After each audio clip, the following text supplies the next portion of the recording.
Good morning dear student. आज हम आप लोगों को क्लास 9th का सोशल स्टडी में हिस्ट्री पढ़ाएंगे। आप लोग पहले से जानते हैं कि आप लोगों का सारा पैटर्न एनसीईआरटी है। तो हिस्ट्री में सबसे पहला चैप्टर हम देखेंगे फ्रांसीसी क्रांति। तो देखिए, 14 जुलाई 1789 की सुबह पेरिस नगर में आतंक का माहौल था।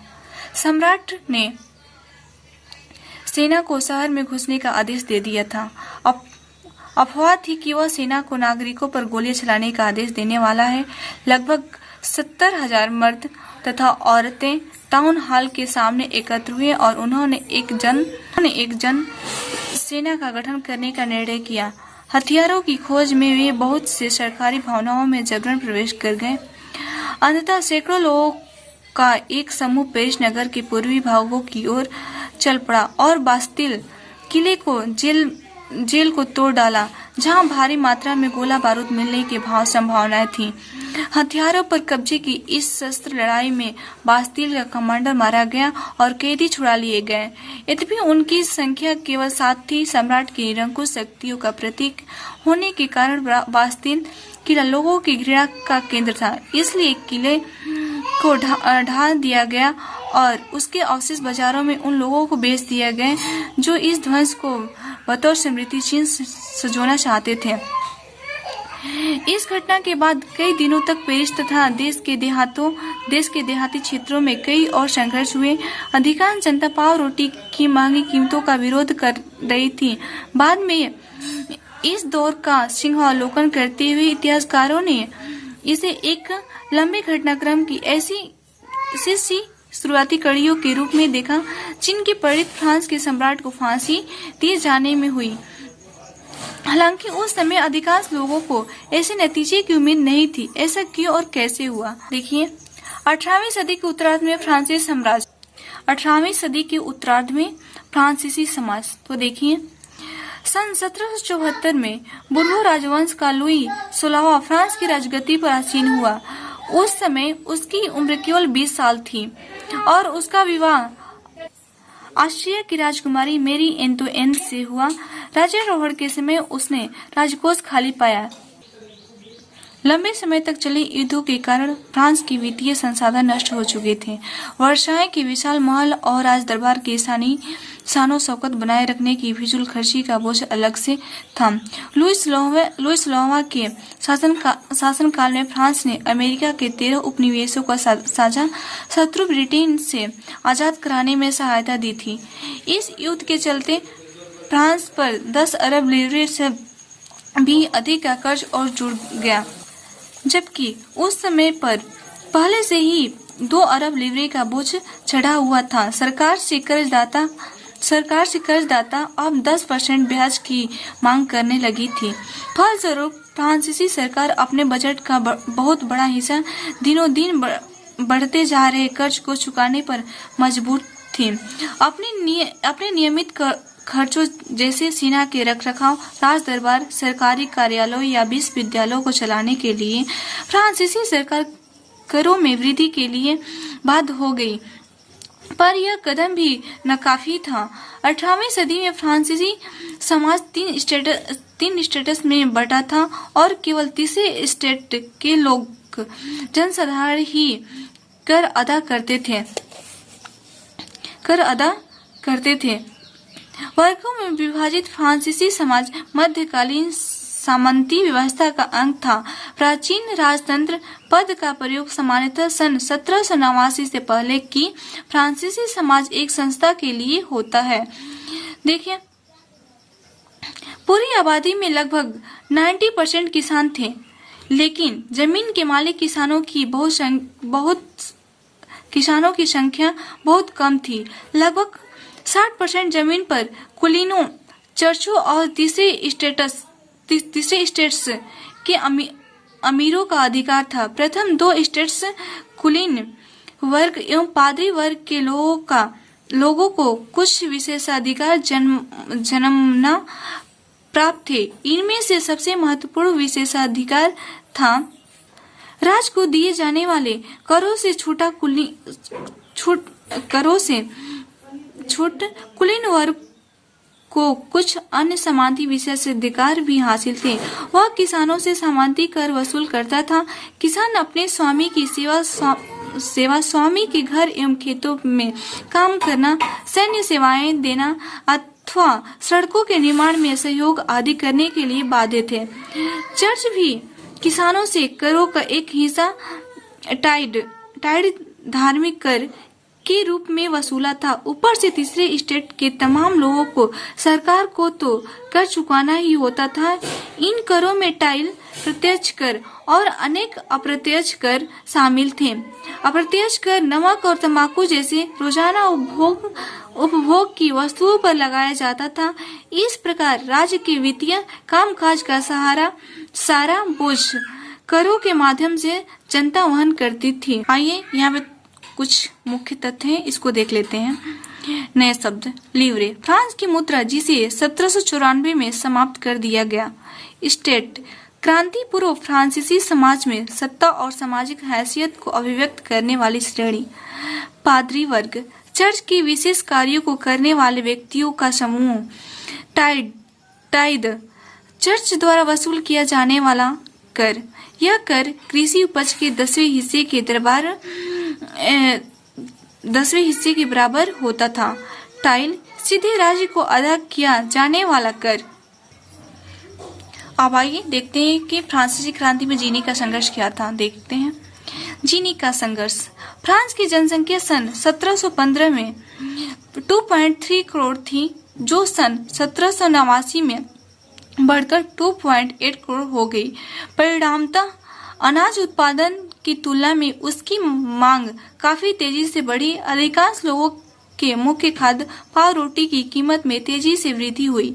अधिकतर कामगार कारखानों में मजदूरी करते थे और उनकी मजदूरी मालिक तय करते थे, लेकिन मजदूरी महंगाई की दर से नहीं बढ़ रही थी। फलस्वरूप अमीर गरीब की खाई चौड़ी होती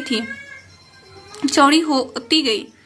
स्थितियां तब और बदतर हो जाती जब सूखे या ओले के प्रकोप में पैदावार गिर जाती। इसमें रोजी रोटी का संकट पैदा हो जाता था। ऐसे जीविका संकट प्राचीन राजतंत्र के दौरान फ्रांस में काफी आम थे। कुछ नए शब्द देखते हैं। जीविका संकट, ऐसी चरम स्थिति जब जीवित रहने के न्यूनतम साधन भी खतरे में पड़ने लगते हैं। अनाम, जिसका नाम मालूम नहीं है। उभरते मध्य वर्ग ने विशेष अधिकारों के अंत की कल्पना की। देखिए, पहले भी कर बढ़ने एवं अकाल के समय किसान और कामगार विद्रोह कर चुके थे, परंतु उनके पास सामाजिक एवं आर्थिक व्यवस्था में बुनियादी बदलाव लाने के लिए साधन एवं कार्यक्रम नहीं थे। ये जिम्मेदारी तीसरे स्टेट के उन समूहों ने उठाई जो समृद्ध और शिक्षित होकर नए विचारों के संपर्क में आ सके थे।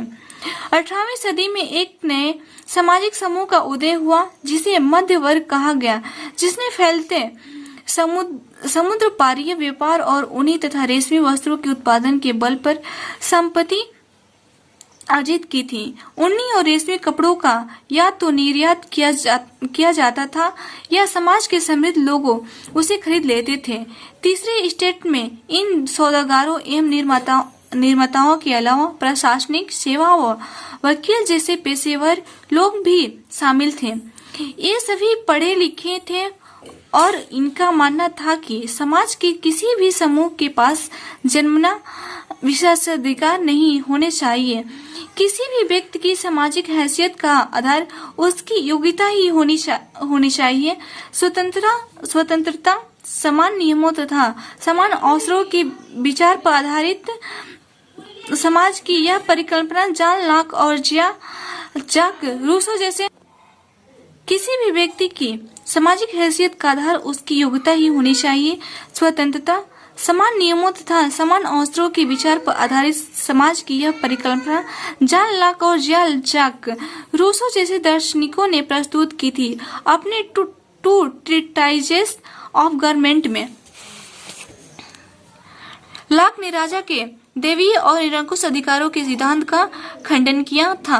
रूसो ने इसी विचार को आगे बढ़ाते हुए जनता और उसके प्रतिनिधियों के बीच एक सामाजिक अनुबंध पर आधारित सरकार का प्रस्ताव रखा। मॉन्टेस्क्यू ने द स्पिरिट ऑफ द लाज नामक रचना में सरकार के अंदर विधायिका, कार्यपालिका और न्यायपालिका के बीच सत्ता विभाजन की बात कही। जब संयुक्त राज्य अमेरिका में 13 उपनिवेशों ने ब्रिटेन से खुद को आजाद घोषित कर दिया तो वहां इसी मॉडल की सरकार बनी। फ्रांस के राजनीतिक चिंतकों के लिए अमेरिकी संविधान और उसमें दिए गए व्यक्तिगत अधिकारों की गारंटी प्रेरणा का एक महत्वपूर्ण स्रोत थी। दार्शनिक के इन विचारों पर काफी हाउसों व सैलान की गोष्ठियों में गर्मागर्म बहस हुआ करती और पुस्तकों एवं अखबार के माध्यम से इनका व्यापक प्रसार हुआ। पुस्तकों एवं अखबारों को लोगों के बीच जोर से पढ़ा जाता ताकि अनपढ़ भी उन्हें समझ सके।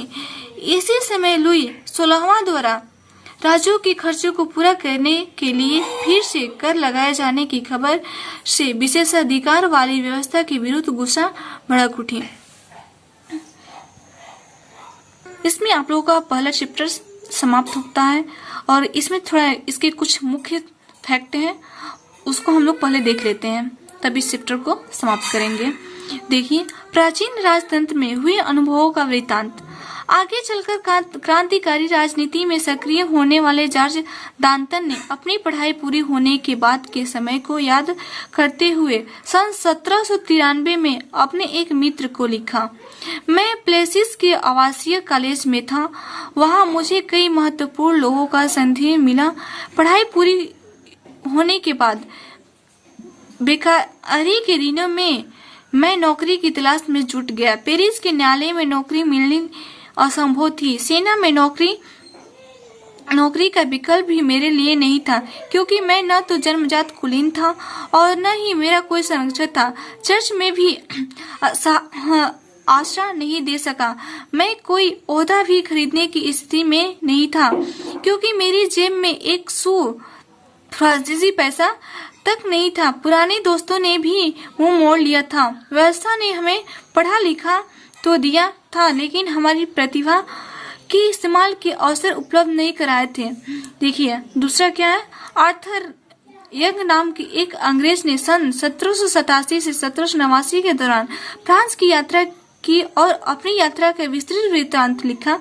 इस वृत्तांत में उसकी यह टिप्पणी दिलचस्प है। देखिए, लिखा है, सेवा टहल में लगे अपने गुलामों, खास तौर पर उनके साथ बुरा व्यवहार करने वाले को पता होना चाहिए कि इस तरह वह अपनी जिंदगी को ऐसी स्थिति में डाल रहा है जो उस स्थिति से बिल्कुल भिन्न होती, जिसमें उसे मुक्त लोगों की सेवाएं ली होती और उनसे बेहतर बर्ताव करता, जो अपने पीड़ितों की कराह सुनते हुए भोज उड़ाना पसंद करते हैं। उन्हें दंगे के दौरान अपनी बेटी के अपहरण या बेटी का गला रेत दिए जाने का दुखड़ा नहीं रोना चाहिए। इस चैप्टर में हम लोग देखें कि पहले फ्रांसीसी क्रांति के समय उस समय लोगों की स्थिति क्या थी और कैसे लोग अपने जीवन को निर्वाह करते थे, और यहीं पे हम इस चैप्टर को समाप्त करते हैं। नेक्स्ट डे हम दूसरा चैप्टर स्टार्ट करेंगे। Thank you class.